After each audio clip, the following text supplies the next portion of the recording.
Hello everyone, நான் தான் கோகுல். இன்றைக்கி என்ன பார்க்க போகிறோன்னா, போட்ஸ் அண்ட் ஸ்ட்ரீம்ஸில் இருக்கக்கூடிய ஒரு கேள்வியை தான் பார்க்க போகிறோம்.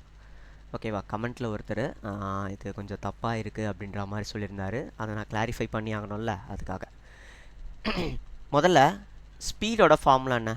Speed is equal to distance by time taken. இங்கே கேட்கக்கூடியது என்ன? A boat running up stream takes 10 hours to cover a certain distance. ஏதோ ஒரு குறிப்பிட்ட டிஸ்டன்ஸை கவர் பண்ண பாயிண்ட் ஏ டு பின்னு எடுத்துக்கலாம். பாயிண்ட் ஏலேருந்து பாயிண்ட் பி, ஆறு வந்து இந்த பக்கமாக வந்து போயிட்டுருக்கு. ஆறு வந்து இந்த பக்கமாக வந்து போயிட்டுருக்கு அப்படின்னு வச்சுக்கலாம். இப்போது அப்ஸ்ட்ரீம் அப்படின்றது என்ன அர்த்தம்? ஸ்ட்ரீமோட ஸ்பீட் அப்படின்றது ஒய்யு. அந்த போட்டு என்ன ஆகுதுன்னா அகெயின்ஸ்ட் ஸ்ட்ரீமாக இப்படி போகுது, இந்த டைரெக்ஷனில் போகுது. ஸோ அப்போ அதுக்கு என்ன ஆகும்? டைமுன்றது அதிகமாக தேவைப்படும் அந்த அப்ஸ்ட்ரீமில் ட்ராவல் பண்ணுறதுக்கு. கரெக்டாக? ஸோ எக்ஸ் மைனஸ் ஒய்யை நம்ம அப்ஸ்ட்ரீம்னு எடுக்கிறோம். இது என்னென்னா ஸ்பீடு. ஓகேவா? ஸ்பீடு. அதே மாதிரி while it takes 7 hours to cover the same distance. Same டிஸ்டன்ஸ்னால் என்ன அர்த்தம்? டிஸ்டன்ஸ் இங்கே கான்ஸ்டன்ட். என்னது? டிஸ்டன்ஸு கான்ஸ்டன்ட் அப்படின்றது அர்த்தம். ஸோ டிஸ்டன்ஸு கான்ஸ்டண்ட்டாக இருக்குது. அதே டிஸ்டன்ஸை நான் என்ன பண்ணுறேன்? இந்த இடத்துல போட்டை வச்சு இப்படிக்கா மூவ் பண்ணுறப்போ எனக்கு 7 ஹவர்ஸ்லேயே அது கம்ப்ளீட் பண்ணிடுது. அப்ஸ்ட்ரீமில் போக 10 hours ஆகுது. அதுவே டவுன் ஸ்ட்ரீமில் போக எனக்கு எவ்வளோ ஹார்ஸ் ஆகுதுன்னா 7 hours ஆகுது. இதெல்லாம் என்னது? இந்த ரெண்டு வேல்யூவுமே ஸ்பீடு, இந்த ரெண்டு வேல்யூவுமே என்னதுன்னா டைமு. ஓகேவா? என்னோட டிஸ்டன்ஸ் காமனாக இருக்கிற பட்சத்தில், அதாவது டிஸ்டன்ஸ் கான்ஸ்டண்ட்டாக இருக்கிற பட்சத்தில் எனக்கு என்ன வரும்? Speed is inversely proportional to டைமா. இப்போது நான் என்ன எடுத்துக்கிறேன்னா எக்ஸு ப்ளஸ் ஒய், இது என்னோடய ஸ்பீடு, டவுன் ஸ்ட்ரீமோட ஸ்பீடு. அப்ஸ்ட்ரீமோட ஸ்பீடு என்ன? X minus Y. இதுதான் வந்து X plus Y X minus ஒய்ன்றது எனக்கு அப்ஸ்ட்ரீமோட ஸ்பீடு, டவுன் ஸ்ட்ரீமோட ஸ்பீடு. இப்போது இது ஒரு பக்கம் இருக்கட்டும். டைம் பார்த்துக்கலாம். டைம் ரேஷியோ எப்படி இருக்க போகுது? ஸ்பீடுக்கு அப்படியே உல்ட்டாவாக இருக்க போகுது. அப்ஸ்ட்ரீமோட டைம் எனக்கு எவ்வளோ? 10 hours. டவுன் ஸ்ட்ரீமோட டைம் எவ்வளோ? எனக்கு எவ்வளோ? 7 hours. இப்போது இந்த டைமோட உல்ட்டா தானே ஸ்பீடாக வரப்போகுது. 7:10. ஏன்னா speed is inversely proportional to time சொல்லிட்டேன். அப்போது time is inversely proportional to ஸ்பீடா. அப்போ ஸ்பீடோட ரேஷியோ அப்படின்றது 7:10ன்றது வருது. ஸ்பீடுன்றது என்னது? Down stream.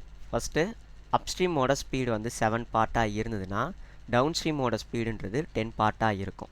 இதை தான் நான் என்ன பண்ணியிருக்கேன்னா X plus Y is equal to 10 divided by X minus Y is equal to 7ன்னு போட்டு. ஓகேவா? இதையும் ஏன்னு எடுத்துக்கலாம். அதாவது ஒரு ரேஷியோவை நீங்கள் ஒரு வேல்யூவாக மாற்றணுன்னா ஏதாவது ஒரு வேரியபிளை மல்டிப்ளை பண்ணோம். அந்த வேரியபிளை நம்ம என்ன சொல்லலாம்னா HCFன்னு சொல்லலாம். அதாவது HCFை நீங்கள் ஒரு ரேஷியோவில் நீங்கள் மல்டிப்ளை பண்ணுறப்போ உங்களுக்கு அது நம்பராக மாறும். இது நம்ம ரேஷியோ அண்ட் ப்ரொபோர்ஷனில் வந்து நம்ம பார்க்க போகிறோம். அப்கமிங்ஸில் வந்து டாபிக் வைஸில் வந்து வீடியோஸ் வரும். அப்போ இதை பற்றி தெளிவாக பார்ப்போம். ஓகே, ஏன்றது நம்மளோட HCFன்னு எடுத்துக்கலாம். ஸோ அப்போது எக்ஸு ப்ளஸ் ஒய்யோட வேல்யூ என்னது? 10A. எக்ஸு மைனஸ் ஒய்யோட வேல்யூ என்ன? 7A. இதுக்கு நான் ஒரு ஷார்ட்கட் சொல்லியிருந்தேன். எக்ஸோட வேல்யூ தேவை அப்படின்னா என்ன பண்ணலாம்? Let m plus n is equal to a, m minus n is equal to bன்னு வச்சுக்கலாம். mோட வேல்யூ தேவை அப்படின்னா நான் என்ன பண்ணுவேன்? a plus b divided by 2ன்னு போடுவேன். இதுவே என்னோட வேல்யூ தேவைன்னா a minus b divided by 2ன்னு போடுவேன். கரெக்டாக? ஸோ இப்போ எனக்கு எக்ஸோட வேல்யூ தேவை. அப்போ நான் என்ன பண்ணுவேன்? இதை எடுத்துக்கலாமா? எக்ஸோட வேல்யூ தேவை. அப்போது நான் இந்த ரெண்டு வேல்யூமே ஆட் பண்ணி 2ஆல் டிவைட் பண்ணுவேன். அப்போது 17a 17a divided by 2 எக்ஸோட வேல்யூ. ஒய்யோட வேல்யூ என்ன? இது ரெண்டுத்தையும் மைனஸ் பண்ணி 2ஆல் டிவைட் பண்ணோம். 3a divided by 2. இங்கே கேட்குறது போட்டோட ஸ்பீடு என்ன? எக்ஸ்ன்னு சொல்லியிருந்தோம். வாட்டர் கரண்ட் அந்த ஸ்ட்ரீமோட ஸ்பீடு என்ன?